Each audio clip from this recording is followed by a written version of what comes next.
Pacarmu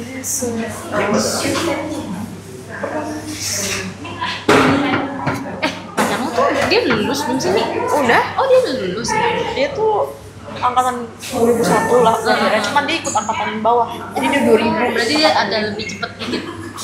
Emang ulang tahunnya apa? Dia akhir bulan? Akhir tahun? Awal tahun, Februari. Oh lagi awal tahun. Makanya jadinya kecepatan. Iya. Ya.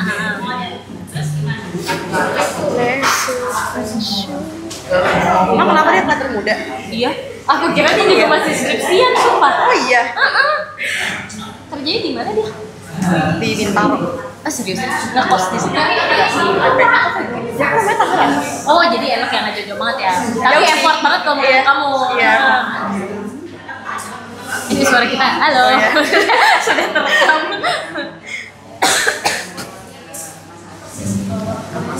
Hey couple, kamu itu depan banget tuh kayak udah depan gini.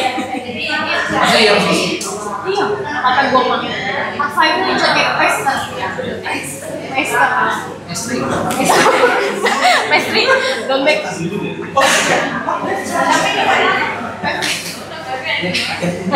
Oh, siang aja bener-bener perintah. Ya, bener-bener.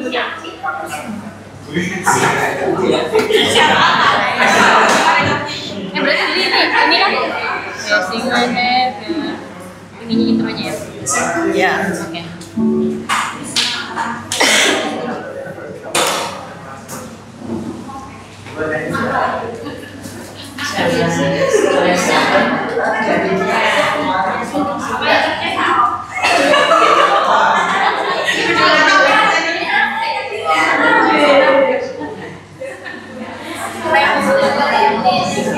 Tapi kamu nyampe bab berapa nih? Skripsi. Bab 4 udah tinggal dikit, sama tinggal bab 4 tinggal dikit, terus kan konklusi kan, bab 5 sama bab 2 aku kurang, jadi masih harus tambahin. Udah habis. Yang penelitian itu udah? Apa sih yang data? Udah. Kamu pakai apa? Aku pakai tiga. Aku pakai observasi ya, survei ya, interview ya. Oh, ada di sini. Ya dipisah-pisah, tapi habis itu apa sih pengumpulan datanya dipisah-pisah terus subbab lagi. Tapi tetap masih pakai SPSS kan? Gitu. Aplikasi SPSS SPSS buat ngitung ininya si data yang dapat kumpul ya. Kamu nggak pakai? Jadi benar-benar data pure yang kamu dapat, kamu masukin di situ. Apa ya? Aku juga lupa lagi panjangannya, tapi dia tuh dulu zamannya dulu kayak misalnya kita pakai interview. Nah, nanti kita masukin hasil-hasil itu masukin datanya ke si SPSS ini buat dapat apanya ya, data gitu lah. Ini website. Aku lupa antara website atau aplikasi. Apa karena kamu sasing? Nggak tahu ya. Tapi ini juga memang ada kuesioner pada Dia nyebarin karakter bibir ke singersnya. Kalau interview aku interview pelatihnya kan. Oh kamu ini berkaitan sama Iya.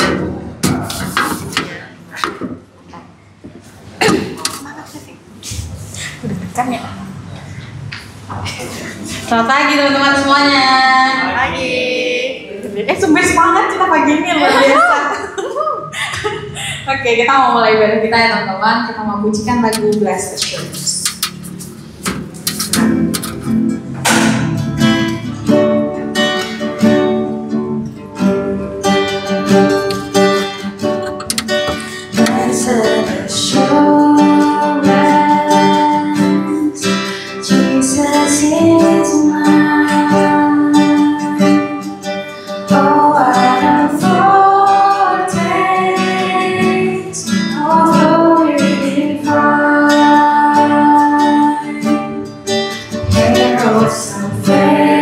Salvation, purchase all.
this is goodness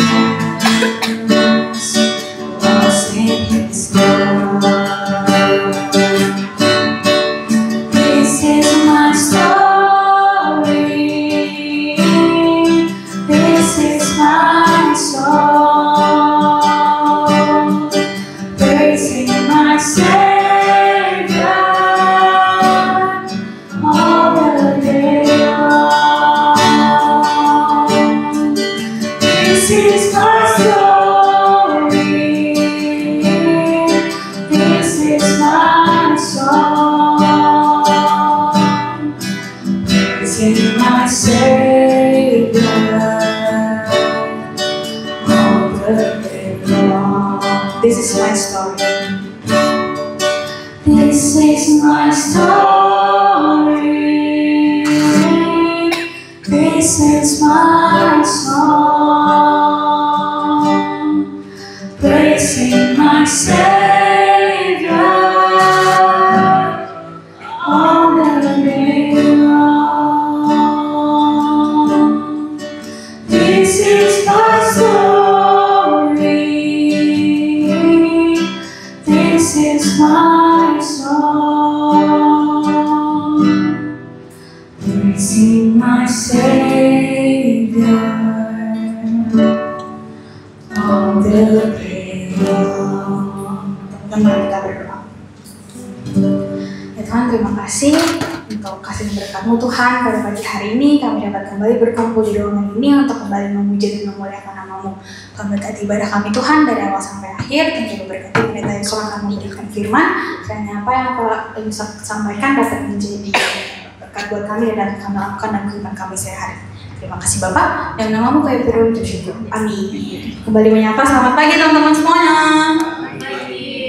Kayaknya kurang semangat ya, bersemangat kita berdiri aja supaya kita semangat memuji Tuhan. Kita mau pujikan lagu Hidupku Takkan Sama.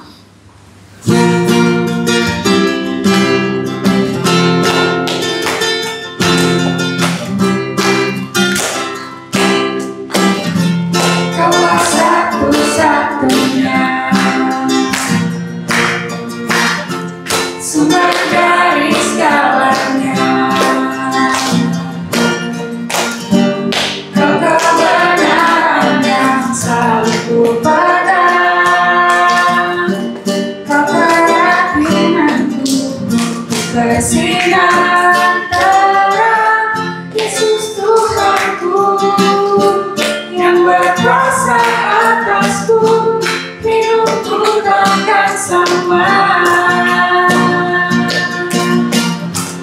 Ku tahu sungguh anugerah-Mu bagiku, hidupku takkan sama. Yesus Tuhanku yang berkuasa atasku, hidupku takkan sama. Ku tahu sungguh anugerah-Mu bagiku, hidupku takkan sama. Yesus Tuhanku yang berkuasa atasku, hidupku takkan sama. Ku tahu sungguh anugerah-Mu bagiku, hidupku takkan sama. Lalu teman semuanya, kita mau siapkan hati kita untuk mendengar firman Tuhan. Kita mau one step closer, lebih dekat dengan Tuhan. Kita mau pujikan mengenal.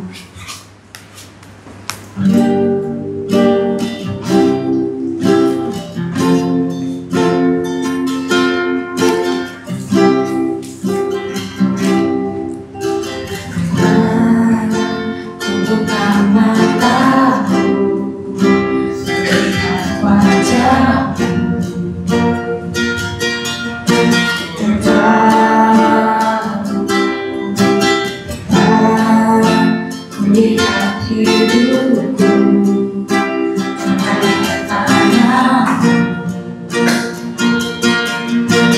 Semua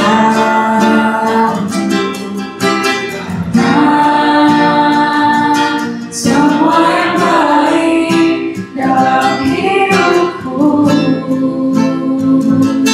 itulah karyamu, memberi kesempatan yang baru, dan ku ingin mengenalmu Tuhan lebih dalam dari semua yang ku kenal.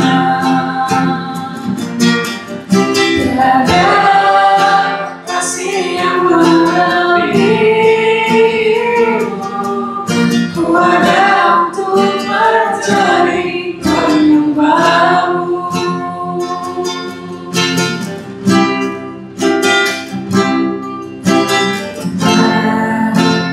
Buka mataku, melihat wajahmu,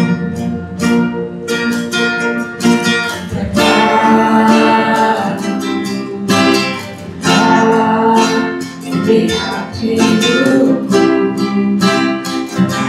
tanganku, kesanku,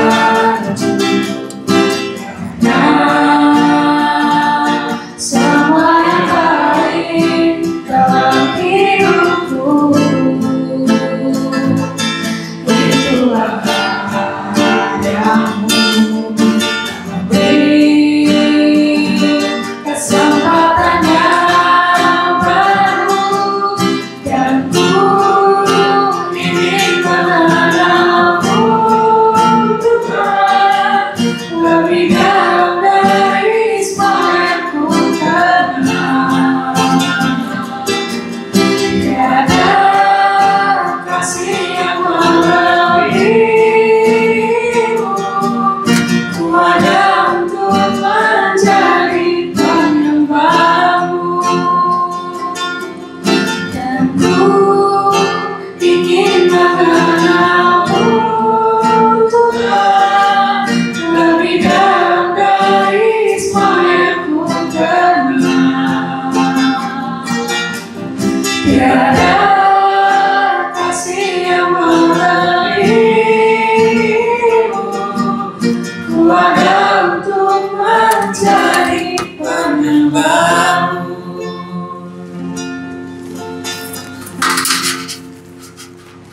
Mari kita berdoa bersama.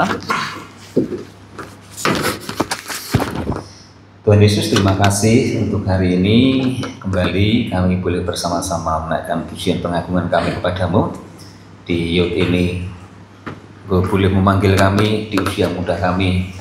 Kami bersyukur dan Kau jadikan kami sebagai generasi-generasi yang akan Kau pakai untuk boleh menyaksikan bagaimana kemuliaan Tuhan, bagaimana kebesaran-Mu Engkau nyatakan di dalam kehidupan kami, kehidupan anak-anakmu di tempat ini sebagai youth di GKMI Lembah Pujian, sehingga mereka akan memiliki pengalaman bersama dengan Tuhan yang akan menjadikan kesetiaan iman mereka semakin bertumbuh di dalam Engkau. Terima kasih Tuhan, kami siang hari ini akan buka hati untuk firman-Mu, kiranya firman ini akan termeterai atas kehidupan kami. Kami bersyukur sambut firman-Mu di dalam nama Tuhan Yesus. Amin. Ya, salam selamat siang.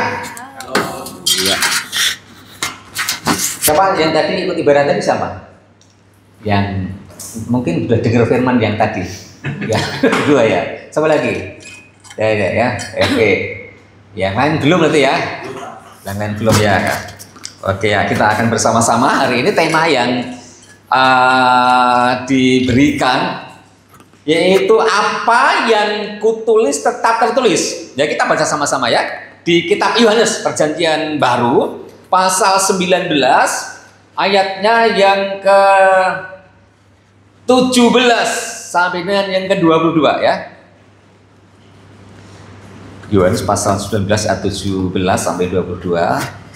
Saya bacakan ya. Demikian bunyi firman Tuhan. Sambil memikul salibnya, ia pergi keluar ke tempat yang bernama tempat tengkorak, dalam bahasa Ibrani Golgota. Dan di situ ia disalibkan. Mereka dan bersama-sama dengan dia disalibkan juga dua orang lain, sebelah menyebelah, Yesus di tengah-tengah. Dan Pilatus menyuruh memasang juga tulisan di atas kayu salib itu, bunyinya, Yesus orang Nazaret, Raja orang Yahudi. Banyak orang Yahudi yang membaca tulisan itu, sebab tempat di mana Yesus disalibkan letaknya dekat kota, dan kata-kata itu tertulis dalam bahasa Ibrani, bahasa Latin, dan bahasa Yunani. Maka kata imam-imam kepala orang Yahudi kepada Pilatus, jangan engkau menulis Raja orang Yahudi, tetapi bahwa ia mengatakan, aku adalah Raja orang Yahudi. Jawab Pilatus, apa yang kutulis tetap tertulis. Demikian. Ya, ada yang belum tahu nama saya? Banyak yang belum tahu ya? Oke. Oke ya. Saya tidak seperti Sintayong ya kan. Kalau Sintayong semua kenal ya, pelatih bola Indonesia. Ya, nama saya Pendeta Yusa Eri Rudito ya. Saya pelayanan di Lampung. Di Lampung. Ya, jadi kalau perjalanan dari sini ke Merak kurang lebih ya 2 jam ya, Pak Niko ya. 2 jam naik kapal lah, 2,5 jam. Dari Bakauheni pelabuhan sampai ke gereja, ya perjalanan dari 3 jam. Ya itulah kira-kira. Ya, kami tinggal di dekat pantai. Dekat pantai tapi perbukitan, jalannya berkelok-kelok. Ya Pak Niko sama istri ibu pernah ke sana ya kan, demikian ya. Nah itu kami di sana, pelan di sana ya. Saya sama anak saya namanya Christian Jose Leonard, panggilannya Jose. Bisa berdiri Kak Jose? Ya ini anak saya yang nomor 1, demikian nomor 1. Anak saya semuanya 3 ya, demikian. Nah oke. Firman hari ini temanya adalah apa yang kutulis tetap tertulis. Dalam pikiran kita, manakala kita membaca tulisan itu dimanapun berada, apa yang kutulis tetap tertulis. Itu dalam bayangan kita apa? Yang menulis itu kira-kira orang yang seperti apa kira-kira? Orang biasa ya, atau dia punya kekuasaan kira-kira? Punya kekuasaan, betul. Nah, kenapa tetap tertulis? Artinya kalau tetap itu tidak ada yang bisa membatalkan, betul? Gak ada bisa membatalkan, itu tetap. Jadi apa yang akan kutulis, apa yang kutulis bisa tertulis, tidak ada yang boleh mengcancelnya. Ya, apa itu? Yaitu adalah di sini adalah Yesus orang Nazaret, Raja orang Yahudi. Ya, kalau kita lihat gambar salib Yesus, itu di bagian atas ada tulisannya apa kira-kira? Nggak apa? Tulisannya ada, tulisannya apa itu situ? Di salib Yesus itu apa? Di atas papan itu kan, gitu ya? Nah, siapa tulisan apa itu? Ayo, apa tulisannya? Ya, yang tadi ikut ibadah, sudah tahu ya kan? Yang ikut ibadah. Apa? Ayo, INRI ya kan? INRI. Ya, Yesus Nazaret Rek Yudaerum. Ya, Yesus orang Nazaret, Raja orang Yahudi. Ini yang ditulis, yang dimaksud. Ya, yaitu yang diperintahkan oleh Pilatus. Siapa? Pilatus. Ya, gubernur di daerah Yudea, demikian. Yang memerintahkan supaya di atas salib Yesus itu ditulislah INRI. Nah, mana kalau orang-orang orang-orang imam-imam Yahudi melihat itu, ya mereka tuh melarang untuk menulis Yesus orang Nazaret, Raja Yahudi. Tetapi Pilatus bilang, apa yang kutulis tetap tertulis. Ya sehingga manakala kisah penyaliban itu di salib Yesus ada tulisan INRI itu. Ya, ada tulisan INRI itu seperti itu. Itu karena Pilatus orang punya power, ia punya kuasa. Ya, misalkan sekarang presiden kita Prabowo ya kan, Prabowo dia memerintahkan kepada para menterinya. Biasanya dilakukan nggak sama menteri-menterinya? Dilakukan kan? Kenapa? Yang mengangkat dan memberhentikan adalah presiden. Dia punya kewenangan itu. Ya, kalau di tempat kami tinggal sana, Plana dekat komplek Marinir.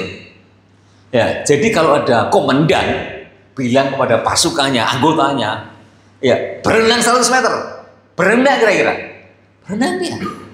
Karena yang mengatakan orang yang punya power, komandan mereka. Begitu. Nah, kalau kita renungkan bersama-sama, kira-kira ini, kenapa sih kok kata Indri itu tetap ada di situ? Ya, ya mungkin secara logika kita, ya wajar lah. Kenapa? Yang ngomong adalah orang yang punya kuasa. Ya, sehingga tidak ada yang bisa membatalkannya, betul? Nggak ada yang bisa untuk membatalkan mengkasihnya, nggak ada yang bisa, nggak ada yang berani. Yang ngomong Pilatus langsung. Ya, mungkin seperti itu.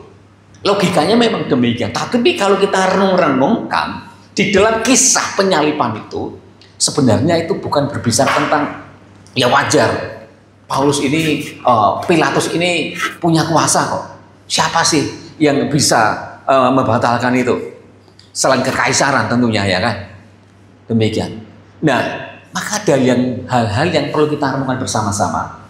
Yang pertama adalah tulisan itu ada di salib Yesus. Itu yang pertama, karena memang bahwa firman Tuhan harus digenapi. Apa? Firman Tuhan harus apa? Digenapi. Ya. Kita setiap Desember merayakan hari apa? Gereja-gereja Tuhan. Apa? Hari Natal, ya kan? Kita merayakan Natal, gereja-gereja merayakan Natal, Merry Christmas itu.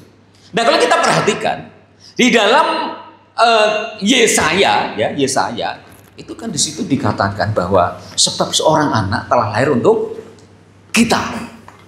Lambang pemerintahan ada di atas bahunya, yaitu disebut penasihat yang ajaib, Bapa yang perkasa, dan apa? Raja damai.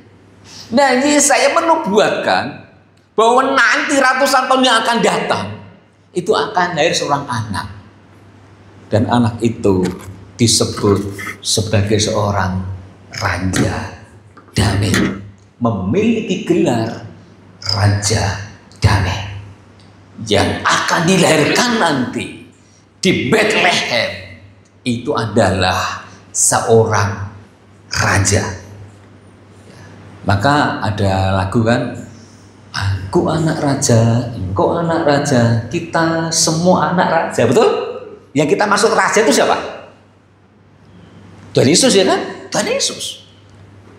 Ya, jadi memang benar bahwa jikalau Pilatus itu mengatakan apa yang kutulis tetap tertulis, itu artinya adalah Yesus yang sudah dinubuatkan itu nanti akan menjadi seorang raja. Ya, bukan hanya di kalangan para murid, bukan di kalangan orang-orang yang mengikutinya saja, tetapi semua orang akan melihat, ini loh yang disalib ini adalah seorang raja. Ya, adalah seorang raja. Firman itu harus tergenapi, dan firman yang keluar dari mulut Allah tidak akan kembali dengan sia-sia, ia akan berhasil. Ya, jadi setiap firmannya itu akan tergenapi. Yang jadi perenungan buat kita bersama-sama begini. Manakah Allah berfirman memanggil Bapak Abraham, ya, Bapak Abraham dipanggil dari negerinya Ur Kasdim. Kemana? Kemana? Abraham dipanggil kemana? Kemana? Ada yang tahu nggak? Di belakang, Bapak Abraham dipanggil Tuhan keluar, suruh pergi kemana kira-kira? Gimana, Bang? Iya memang. Allah bilang sama si Abraham, pergilah dari sanak saudaramu ke negeri yang akan kutunjukkan kepadamu. Ya, walaupun Abraham belum ngerti mau kemana itu, ya, Abraham melakukannya, dan malah kalau Allah berfirman kepadanya, Allah juga berjanji bahwa ia akan menjadikan bangsa yang besar melalui anak cucu Abraham. Keturunannya nanti akan seperti apa? Pasir di laut dan bintang di langit. Sekalipun, ya sekalipun saat itu istrinya si Abraham yang bernama siapa? Sarah, ia mandul. Ya, ia mandul. Maka Abraham bilang, loh bagaimana Tuhan? Ya istriku sudah tua, ya, dan sudah mati haid. Bagaimana mungkin dia punya anak? Tapi janji Tuhan, firman-Nya bahwa keturunan Bapak Abraham ini akan menjadi bangsa yang besar.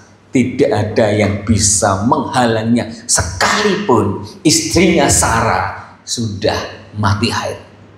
Nggak mungkin bisa punya anak lagi.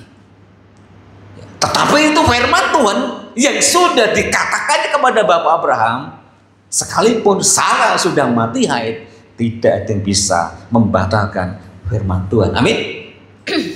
Dan akhirnya benar, si Sarah hamil, ya, di usia yang sangat lanjut, usia 90 tahunan hamil. Siapa pernah lihat perempuan usia 90 tahun hamil? Bu Cepi usia berapa? 28. 28 hamil, ya kan? Ya, wajar, masih muda, ya kan? Kalau umur 90 tahun ada gak yang hamil kira-kira? Ya, mustahil atau mustahil itu kira-kira? Mustahil kan? Apalagi dia udah menopause, gak mungkin bisa hamil. Tetapi namanya firman Tuhan, tidak ada yang bisa membatalkannya. Dan Allah sudah berjanji itu, sampaikan itu kepada Bapak Abraham, bahwa nanti keturunannya akan seperti pasen dan bintang di langit. Sekalipun istrinya itu mandul, tetapi kemandulan Sarah tidak akan menjadi penghalang untuk firman-Nya tergenapi. Sarah hamil, punya anak. Namanya siapa? Ishak. Ya, Ishak punaannya lagi namanya siapa? Esau dan Yakub. Yakub punya anak. Ya, banyak. Yakub punya anak banyak, ya kan? 12 tuh kan? Demikian, ya kan? Maka disebut 12 suku Israel. Ya, dan sekarang keturunan Bapak Abraham sangat banyak. Ya, kita tahu bangsa Israel yang kayak mana. Itu tergenapi. Setiap firman pasti tergenapi. Jadi kalau tulisan Injil itu ada di salib Yesus, itu bukan sekedar ya wajar, karena yang ngomong adalah Pilatus, dan tidak ada yang bisa membatalkan apa yang dikatakan oleh Pilatus. Maka apa yang ia tulis tetap akan tertulis. Nah, perenungan dalam kehidupan kita sebagai anak Yud, ya kan, dalam anak-anak Yud ini, saya dulu pun bingung. Waktu saya belum jadi pendeta, saya tuh bingung mau ngapain. Saya lulus SMA tahun 96 saya lulus SMA. Terus saya 1 tahun itu di rumah, nggak kemana-mana, ya, nganggur, PS, pengangguran sukses, karena memang nganggur beneran gitu kan, nggak tanggung-tanggung nganggurnya, ya kan. Demikian. Nah, habis itu saya kerja di daerah Demak itu dekat Semarang arah ke Kudus, ya, di Demak sana. Kerja 1 tahun. Terus saya keluar saya lalu ngambil kursus komputer di Salatiga. Terus mau berangkat kerja di Jakarta sini. Ada 2 pilihan, satu opsinya ke Kalimantan, satu di Jakarta. Nah, di dalam masa-masa itu, saya tuh kakak saya kan sekolah teologi. Ya, saya diberi saran sama kakak saya dan teman-temannya, karena weekend, ya, Senin itu kan libur mereka. Kuliah tuh hari Selasa sampai Kamis. Jumatnya berangkat weekend, Senin libur, pulang dari weekend. Ya, sering main ke rumah, karena rumah kita dari kampus tuh nggak jauh, ya, paling ya perjalanan motor ya sekitar 20 menitan. Jadi sering main ke rumah, dan ya mereka bersaksi, ya, beri saran saya masuk teologi, tapi saya nggak mau. Ya, setelah saya dapatkan sertifikat komputer, dulu sekarang ini Windows, ya, belum ada dulu. Dulu WS Lotus, DOS WS Lotus itu. Demikian. Dan setelah saya pegang sertifikat itu, pikiran saya tuh berubah. Ya, kok mendengar kesaksian ini, kok aku pengen pelayanan, ya. Demikian. Kok aku pengen pelayanan, tapi bagaimana? Bagaimana dengan sertifikatku ini? Sedangkan ini sudah tinggal berangkat saja. Ya, itu tahun 1999.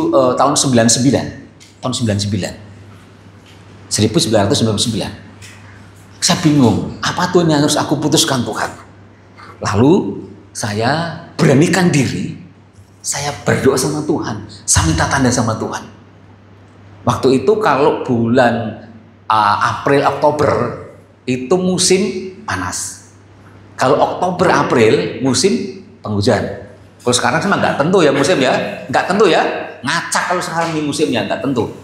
Nah, di tengah situasi pergumulan itu, saya berdoa sama Tuhan, Tuhan, itu sekitar bulan 6-an ya.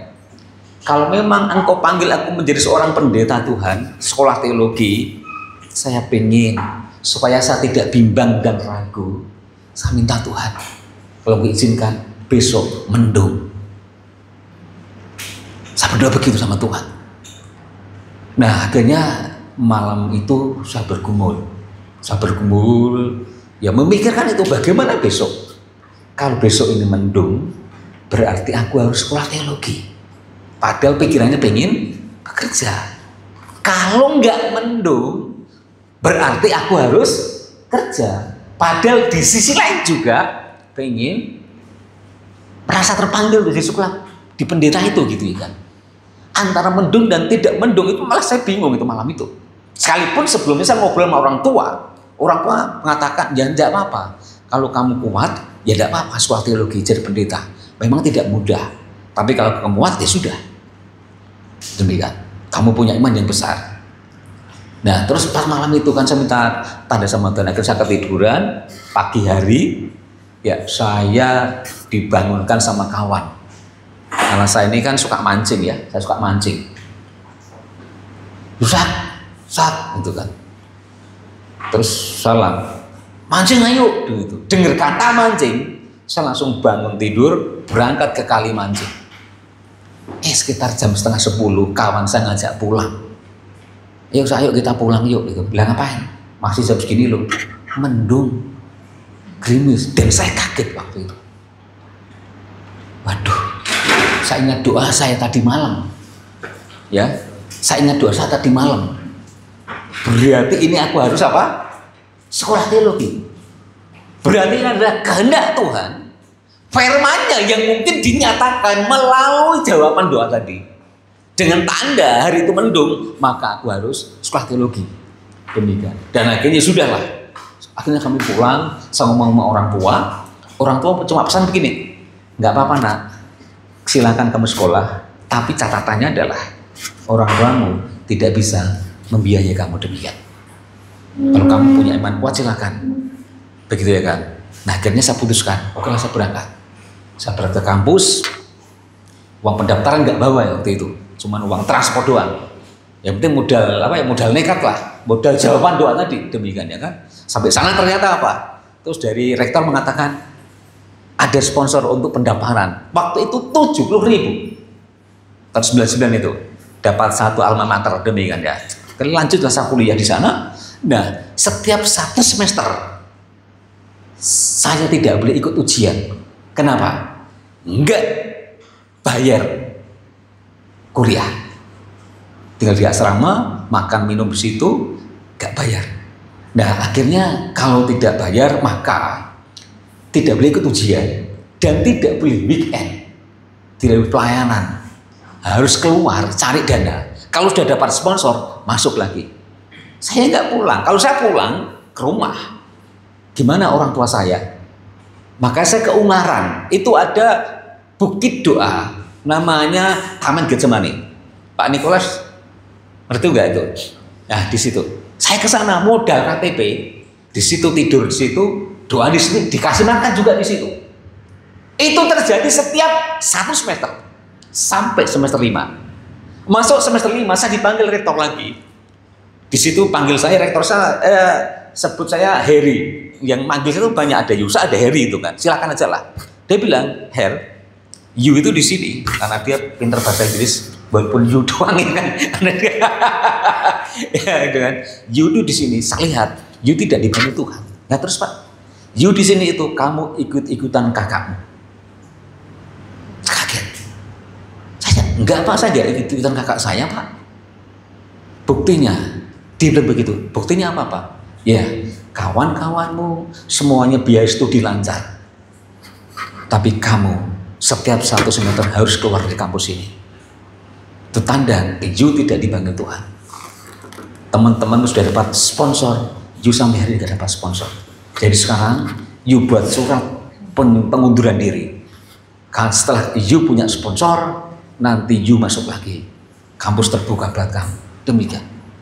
Baru saya kaget sekali waktu itu. Ya, saya bilang, Pak, saya ini masuk ke sini, Pak. Saya yakin itu bukan karena saya berdoa, saya sudah pegang sertifikat komputer mau ke Jakarta atau ke Kalimantan. Tapi saya berdoa, Tuhan minta Tuhan, dan karena Tuhan kasih mendung. Yakinan saya begitu, maka saya berani melangkah ke sini, Pak. Itu kan. Nah jadi Pak, masalah keyakinan, saya tidak ikut-ikutan kakak saya, tapi saya ke sini ada dipanggil Tuhan. Dan akhirnya saya bilang begini, oke Pak, kalau masalah keluar, saya akan angkat koper dari tempat ini. Tetapi saya tidak akan menulis surat pengunduran diri. Saya tidak akan menulis dengan tangan saya sendiri. Saya nama Yusak Heri Rudito mengundurkan dari kampus ini. Kenapa? Kalau saya menulis dengan tangan saya sendiri, saya menyangkali panggilan Tuhan. Kecuali saya terima surat, saya baca, dan tulisannya saya mesti keluar, saya akan keluar. Gitu ya. Oke lah, akhirnya yaudah saya suruh keluar. Saya ke asrama, saya nangis di situ. Tuhan, Engkau kan yang membawa aku ke sini, Tuhan. Aku berdoa, kenapa dulu aku berdoa, aku berikan mendung, Tuhan. Sehingga aku melangkah ke tempat ini. Sehingga aku merasa malu, Tuhan. Aku dibilang ikut-ikutan kakak saya. Demikian. Ya, jadi di asrama saya nangis dan saya hanya menunggu surat datang dari sekolah. Tetapi saya tunggu 2 hari 3 hari nggak datang. Dan setelah itu terjadi apa? Saya dapat sponsor itu 3. Sponsor 3 itu. 3 sponsor. Gitu ya kan? 3 sponsor. Sampai saya lulus. Tuhan tidak berfirman secara langsung. Ya, kamu Yusa, anakku, kamu pergilah ke kampus di Salatiga. Kamu akan dibentuk di situ menjadi seorang calon pendeta.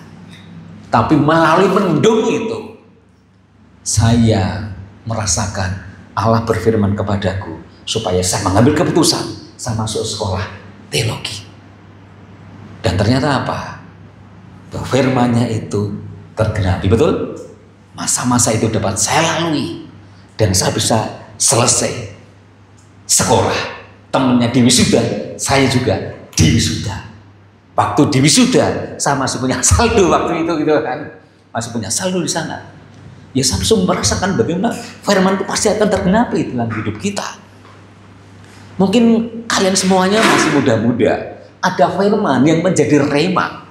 Ya manakala engkau merenungkan firman Tuhan, firman Tuhan kok berbicara kepada saya seperti ini ya. Yakini firman itu. Ya, firman itu pasti akan terjadi dalam hidup kita. Amin. Ya, sekalipun pun kita bukan orang konglomerat ya kan, kita bukan orang yang miliarder. Tapi saya yakin kok bahwa Tuhan itu memanggil gerejanya untuk diberkati dan menjadi berkat. Artinya apa? Bahwa Tuhan memelihara kehidupan kita, masa depan kita, masa depan yang indah bersama dengan Tuhan. Ya akan dipakainya untuk menjadi sarana nama Tuhan dipermuliakan. Ya, apa yang Tuhan firmankan pasti akan tergenapi. Yang kedua, dari kata-kata Pilatus ini adalah bahwa Allah itu bisa mereka-rekakan yang tidak baik menjadi baik. Kalau Pilatus menuliskan kata di salib itu bisa jadi karena begini, supaya Pilatus punya dasar yang kuat. Ini Yesus ini anaknya tukang kayu ini. Ia mengatakan ia seorang raja, ia kan memberontak, ia menghujat Allah. Ya, sehingga orang bisa tahu, wah ini loh raja yang dia memberontak, ia menghujat Allah, ia mengatakan anak Allah dan sebagainya. Ini loh sekarang disalib. Ya, bisa jadi dasarnya bagi Pilatus kuat sekalipun dia cuci tangan, itu artinya ya mengizinkan demikian. Ya, dan yang kedua menjadi sebuah hinaan. Ini loh raja kok disalib. Ini loh raja kok disalib. Ya, sehingga orang melihat, wah iya ya, raja kok disalib. Malang benar nasib raja itu ya, hinaan. Tetapi kalau kita baca di sana apa? Bahwa di situ banyak orang Yahudi yang membaca tulisan itu. Artinya apa? Manakala orang Yahudi melihat tulisan Yesus Nazaret, ya Rek Yudairum itu, Yesus orang Nazaret, raja orang Yahudi itu, ya sebenarnya di situ juga secara tidak sadar, dalam alam yang tanpa sadar dia ada pengakuan. Ini yang saya itu loh, seorang raja. Ya, kalau ada pilihan-pilihan, ya baik itu anggota dewan, apalagi bupati ya di sana di Lampung sana atau gubernur, itu kan misalkan nama calonnya itu Pardi atau Joko, ya Joko, calonnya Joko, calon gubernur. Di situ di banner di pinggir jalan ditulis Joko bupati kita, gitu kan? Padahal belum tentu itu. Ya, Joko bupati kita. Ya, kenapa itu dibuat? Itu kan membawa psikis kita untuk dibawa ke sana. Ya, sekalipun mungkin kita punya pilihan yang lain, tapi manakala membaca itu, ya seolah-olah nih kita mengaku bupati kita ini Joko, pasti dia akan menang. Demikian. Nah, manakala orang Yahudi melihat dan membaca tulisan itu, ya sekalipun di alam bawah sadar mereka, ya itu secara tidak langsung juga menyatakan bahwa Yesus adalah seorang raja. Maka tulisan itu tetap menempel di situ. Allah bisa mereka-rekakan yang tidak baik menjadi baik. Ya, saya ini di Lampung itu sejak 2003. Sejak 2003 saya di Lampung. Dan waktu saya berangkat itu ada 3 orang, 2 laki-laki, 1 perempuan. Di Lampung dulu tidak seperti sekarang. Motor sangat jarang, sinyal nggak ada. Ya, dan 2 gereja selain di Sidoarjo, tempat kita kan datar sana ya, rata. Tapi di Sinarjaya sama di Umbul Jeruk itu kan dataran tinggi. Ya, jadi kalau dari Pasang Cermin Pak Niko masih jalan lagi ke sana, terus naik ke kanan sana, nanjak gunung. Tapi karena waktu itu saya sakit, maka yang di gunung 1 laki-laki, yang satunya perempuan. Yang di Sinarjaya itu namanya Pak Suko. Tahu Pak Suko ya, Pipka, 1 liting sama saya. Yang 1 buru pinah itu di bawah Pak Suko di Umbul Jeruk. Karena saya sakit, saya ditaruh di tempat yang rata di Sidoarjo. Nah, manakala saya sampai tempat itu, saya bilang sama Pak Suko, Pak Suko, ini gereja ini, kalau aku lihat dari konteks geografisnya ya, itu seperti di dalam mangkok, di lembah, karena kiri kanannya perbukitan. Nah, saya bilang Pak Suko, Pak ini cocoknya kalau dewasa nanti. Namanya apa? Ya namanya apa? Saya punya usul lembah pujian. Lembah pujian itu 2003. Gitu kan. Saya lihat di Alkitab kan ada lembah pujian ya. Ada itu zamannya Yosafat kan. Lembah pujian itu begitu ya kan. Nah, saya masih praktek waktu itu, belum tentu saya di sana. Ya, tapi ternyata setelah saya selesai praktek, jemaat minta saya ke sana dan saya diizinkan Tuhan menggenapi apa yang dulu yang Tuhan saya yakin itu pasti itu adalah suara Tuhan. Waktu didewasakan, namanya apa? Lembah pujian. Pak Niko sama Ibu jadi panitianya ya. Ya, saya yakin itu bukan kebetulan. Itu karena Tuhan yang saya sakit itu dibawa ke sana dan akhirnya bisa menjadi pendeta sampai detik ini. Amin. Tuhan bisa mengubah kok. Tuhan bisa pakai hal yang tidak baik menjadi kebaikan bagi kita bersama-sama. Yang saya yakin itu Roma 8 ayat 28 itu loh. Bahwa Allah itu bekerja dalam segala sesuatu untuk apa? Mendatangkan kebaikan. Seandainya misalkan kalian yang sudah punya pacar, siapa sini? Putus pacar. Siapa pernah putus pacar? Ada nggak? Kalau orang putus pacar, rasanya sakit nggak? Sakit. Sakitnya di mana? Ya, sakitnya tuh di sini, ya kan? Sakitnya tuh di sini.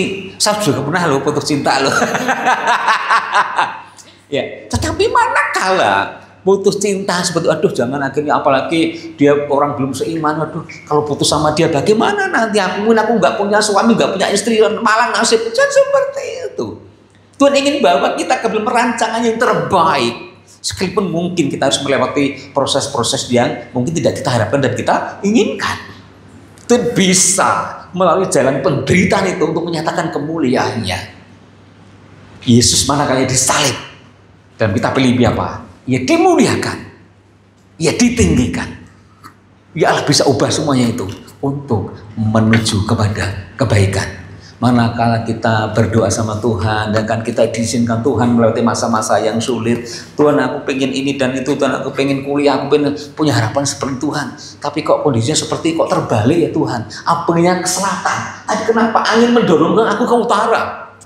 Aku ingin semakin kuat ke selatan, tapi angin semakin kuat mendorongku ke utara. Gimana Tuhan?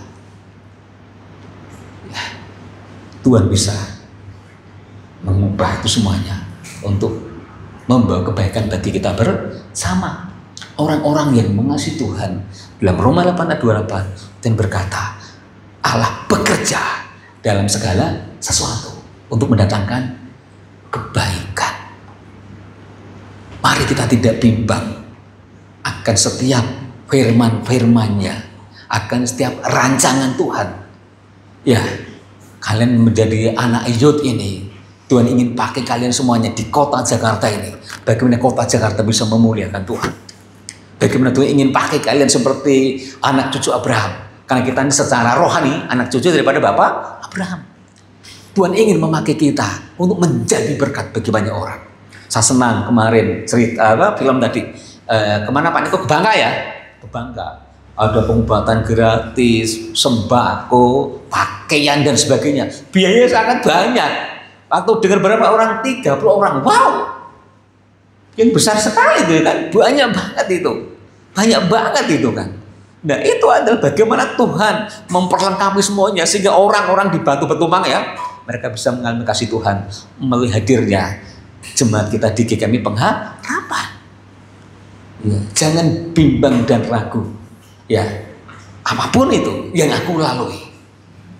Kalau aku mengasihi Tuhan, setiap langkah demi langkah mungkin sulit, tapi aku percaya di situ Tuhan bekerja untuk mendatangkan kebaikan bagi kita semuanya. Tetap maju, semangat, mengikut Tuhan. Amin. Tuhan berkati kita semuanya. Mari kita berdoa. Bapak, kami bersyukur hari ini untuk sabda firman-Mu yang sudah kami dengarkan bersama-sama. Tuhan akan memberkati anak-anak Yud ini Bapak, sehingga anak-anak Yud ini akan terus diperlengkapi Tuhan. Mereka Tuhan persiapkan untuk menjadi pribadi yang menjadi berkat atas bangsa-bangsa. Pimpin mereka, manakala mereka berjalan di dalam rancangan-Mu. Mungkin tidak mudah Tuhan, namun kekuatan yang dari Tuhan yang akan menghantar mereka kepada sebuah pencapaian. Bagaimana hidup bersama dengan Tuhan akan tergenapi. Engkau bisa menetapkan mereka Tuhan untuk menjadi berkat. Itu pun akan senantiasa terjadi sampai Engkau datang kedua kali. Engkau akan memberkati mereka semuanya. Itu pun juga akan Kau genapi dalam kehidupan anak-anak ini, sehingga anak-anak itu dalam pergumulan mereka, masa depan yang mereka cita-citakan akan mereka dapat capai bersama dengan Tuhan, sebab Kau tidak pernah meninggalkan mereka. Mereka adalah biji mata Tuhan. Terima kasih, kami bersyukur di dalam nama Tuhan Yesus. Amin.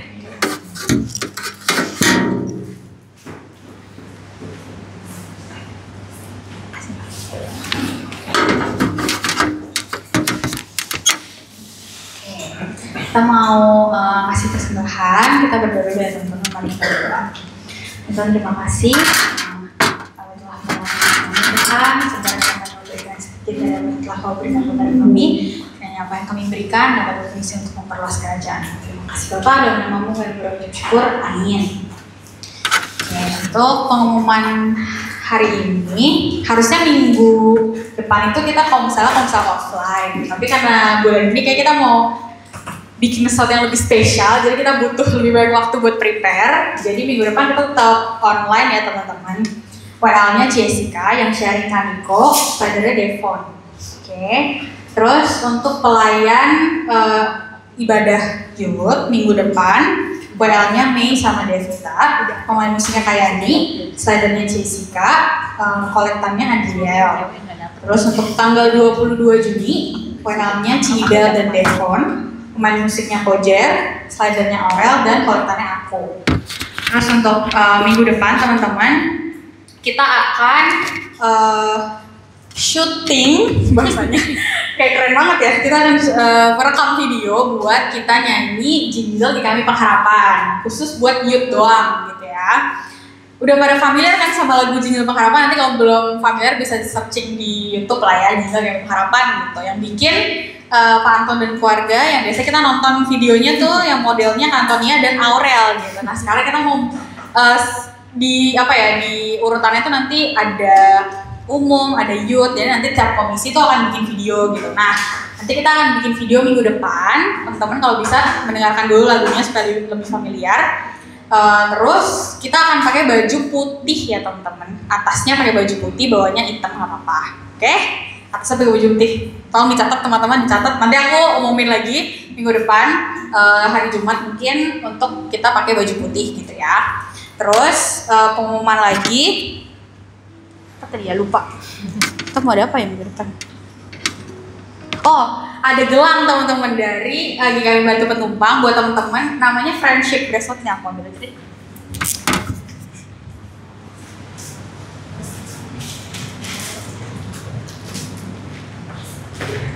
Namanya Friendship Bracelet. Jadi kalau buat teman-teman yang pengen ambil gelangnya bisa ambil di sini. Jujur gelangnya lucu banget, cuman kayak hitam, polos gitu loh, jadi kayak fit ke semua outfit kalian gitu. Jadi kayak maksudnya bukan kayak warna-warni gitu, enggak, ini cuma hitam, terus tengahnya ada salibnya. Kalau teman-teman ada yang mau nanti bisa ambil ya di depan. Oke, kita akan melanjutkan ibadah kita, kita akan menutup ibadah kita teman-teman. Mari kita pujikan Tuhan hatiku. Ya.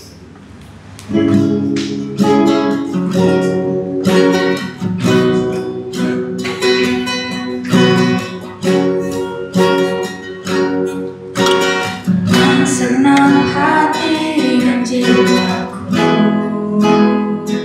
ku datang padamu dalam kerinduan. Kasih-Mu yang sanggup mengubahku dan menguatkanku dalam pengharapan. Yesus, Engkaulah pemata hatiku,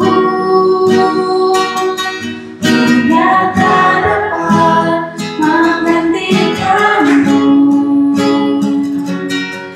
Kemurahan-Mu tercurah bagiku, menjadikanku indah dan semakin indah bagimu.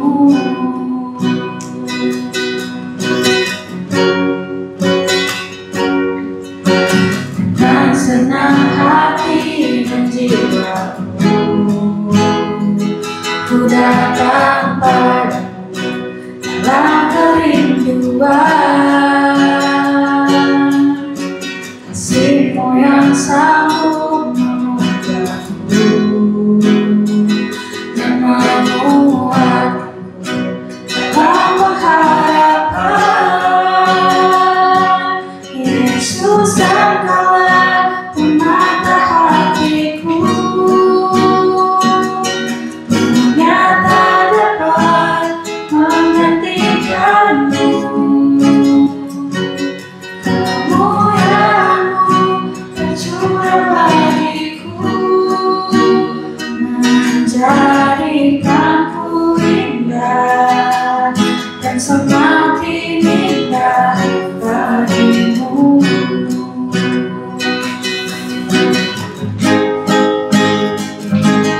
Yesus, Engkaulah pemata hatiku, dunia tak dapat menggantikanmu. Kemuliaan-Mu tercurah bagiku, menjadikanku indah dan semakin indah bagimu. Menjadikanku indah dan semakin indah bagimu. Kita berdoa bersama-sama. Bapa, kami bersyukur Tuhan, Kau boleh menyertai, memimpin, dan memberkati sepanjang ibadah hari ini. yang sudah kami lakukan ini boleh menjadi sarana kami semakin dekat dengan Tuhan dan kami boleh mengalami Tuhan dalam hidup kami. Berkati anak-anak youth ini Tuhan dalam studi mereka, Kau memberkati baik yang SMP, SMA maupun kuliah atau yang sudah bekerja dengan segala macam harapan, doa dan kerinduan. Mereka akan mengalami Tuhan, mereka akan mengalami pertolongan yang daripada Tuhan. Memberkati orang tua mereka masing-masing, Kau memberkati iman mereka menghadapi tantangan apapun, mereka menjadi orang yang setia kepada Tuhan. Berdoa untuk Bapak Nikolas dan Ibu yang Tuhan percayakan untuk boleh melayani anak youth ini. Tuhan memberkati, memakai mereka lebih dahsyat lagi, sehingga pelayanan mereka Tuhan akan diberkati Tuhan. Tuhan akan semakin tambahkan jiwa-jiwa baru untuk menjadi sarana youth di GKMI Pengharapan ini akan terus bertumbuh dengan baik. Terima kasih Bapak. Sebentar kami akan pulang ke tempat kami masing-masing. Kiranya Tuhan akan menolong kami semua dapat sampai ke tempat rumah masing-masing dengan selamat, dan aktivitas apapun yang kami lakukan, kiranya tangan Tuhan penuh kasih dan kuasa akan menuntun dan memberkati kami semuanya. Terima kasih Tuhan. Kiranya kasih Allah Bapa di dalam nama Tuhan Yesus dan Persekutuan Kudus akan memberkati saudara sekalian mulai saat hari ini, esok dan sampai selama-lamanya. Amin. Terima kasih Bapa, terima kasih Bapa di dalam surga, ku berterima kasih. Amin.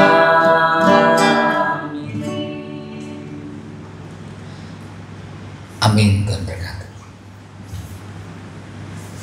Saat bersama teduh teman-teman, Tuhan Yesus memberkati. Baik Sandi.